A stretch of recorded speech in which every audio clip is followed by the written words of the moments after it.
Today in our /nuclear revenge. Some father-son bonding time. What a joy. Dad, son filing lawsuits ruins another father-son relationship. Back when I still was in university, I used to work for a hotel to make ends meet. When I started, the hotel very urgently needed new personnel. So I cut a deal with the old owner about getting to choose and pick shifts so I could visit my courses and exams. Speaking some extra foreign languages, I also got a little bonus each month on top. The old owner was a great guy. He owned multiple hotels, so I rarely saw him. But when he was in the house, he always made a point to have drinks with the staff, chat with us, and if we were free, he even invited those of the front desk to fancy restaurants who were not on shift. Fast forward, I had worked in the hotel for a few years now, and was nearing the completion of my studies, so it wouldn't have been an eternity until I had to quit anyway, as I was of course more interested to work in my field of study. As part of my deal with the old owner, I mostly chose to work night shifts, allowing me to visit my courses at university during the day. To make up for my privileges, I had picked up the habit of doing some extra work in the dead of night other shifts would normally have to do, when I, on contrast, could have sat around and stared at the walls. People were grateful for the help in the beginning, and became a rather tight-knit group. But over time, people rotated in and out. When the old owner retired and his shoal of a son took over the business as the new owner, I already feared the worst. The new owner didn't like me very much.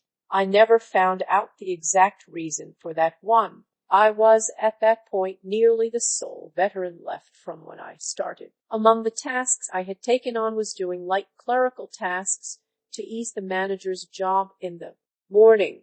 For that, I generally had to use the manager's network account. One night, while doing my lists, I logged into the manager's account and a mail to do my job.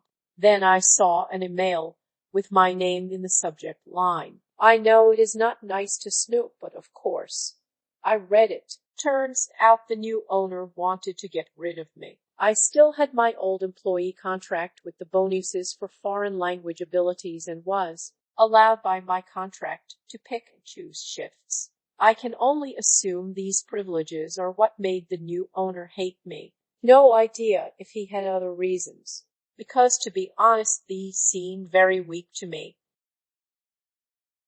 But he couldn't fire me without cause. On top of that, I would be owed severance if fired, and generally, there were not enough bodies in the shift rotation without me, though the new owner didn't seem to understand that point, as the emails told me. I looked for more email concerning me and found them. There was an email chain between some of the employees, the manager, and the new owner. I was, of course, not, as I was the hated topic. The employees didn't like me hogging the night shifts, because those paid better, and for every night you worked, you got paid the night bonus. The manager was the only one rather neutral on the matter, and just curbed their enthusiasm to get rid of me, as they needed me to be fully staffed. The new owner and my colleagues actively conspired to make a hostile work environment so I would quit of my own volition. I was furious. I thought about a variety of reactions, from egging their cars to burning down the hotel. But I settled on a less crazy method of revenge. I called my uncle at 2 a.m. asking for advice. My uncle is a lawyer, so for sake of proof, I forwarded myself all the emails. I made photos, printed them out, made copies, and filmed the whole deal just to be sure.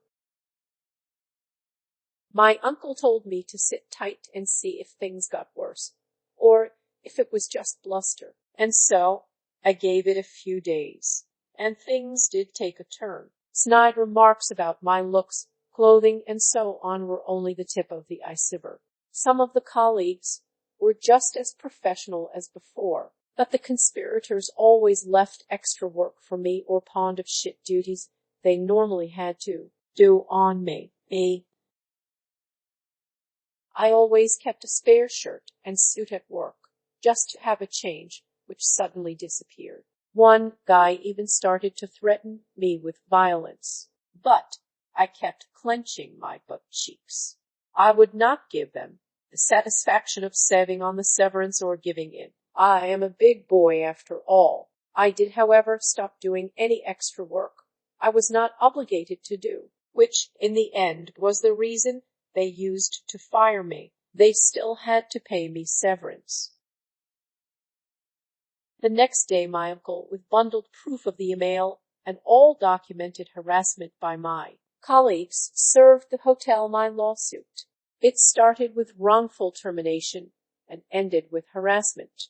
Reportedly, the manager went white as a sheet when he realized where the emails must have come from. The new owner had been on vacation and had to cancel his expensive vacation in France to deal with this. Their counsel advised them to settle, so I accepted my severance and a hefty bonus on top, enough money to last me until the end of university without work. But that was not all my revenge. I had gone after the new owner's money, but in the next step, I went after the hotel. I had used all the spare time during night shifts alone to document every last violation of city, county, district, state, and federal law I could find. That went from minor things like some harmless mold under the kitchen sink to substantial violations like modifications to the building. The building was under a limited form of historical protection by federal law, on the ground of being built and inhabited by somewhat important historical figures a few hundred years back. So every renovation or change in floor plans needs to be signed off on by a committee, which can take ages. There is also a grant paid to the new owner by the government for keeping the building intact as is.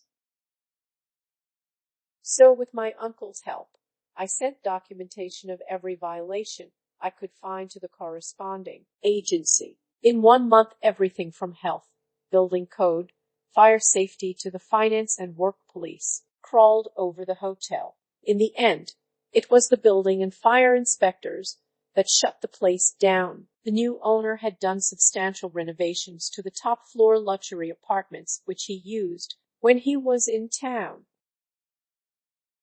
So the new owner had to pay back the grant, pay fines for unauthorized alterations to the building, endangering his guests because something wasn't built right according to fire code, and had to close down shop until the building was fixed. I also tipped off a friend who had studied journalism and worked at a local paper. The paper ran an article on all the violations accumulated, which tanked the business once it had reopened, as the newspaper article had led to horrible reviews. In the end, to afford all the fines, repayments, and building costs, the new owner sold the hotel. As the cherry on top, all the officials who had tried to harass me out lost their job. Granted, the people who didn't do anything to me lost their jobs too, but didn't do anything to stand up for me or help me either. So I don't feel too much remorse. And the revenge cherry on top was that the new owner, whenever he was in town, used to bring home escorts, which in my country is not illegal, but he was married. It took some doing to get that information to the new owner's wife. But one of my former colleagues, who had quit before this had all happened, had her mail. So I let her know what the new owner was up to when he was out of town. I don't know what exactly happened, but they did divorce in the end. Make of that what you will. Tilger, new boss dislikes me. I wait until I get fired to sue him for encouraging other employees to make my life miserable, so I'd quit. I'd take my severance and a hefty settlement. Then I send proof and a list of violations that the hotel is not up to code to the according agencies. The hotel gets shut down. To pay for fines, and to get it back up to code, hotel needs to be sold. A shoal colleagues lose their jobs. Lastly, I know boss cheated on his wife with escorts, which I let the wife know. Marriage blew up. Thanks for listening. Don't forget to like, subscribe, smash the bell, and whatever else our YouTube overlords require nowadays.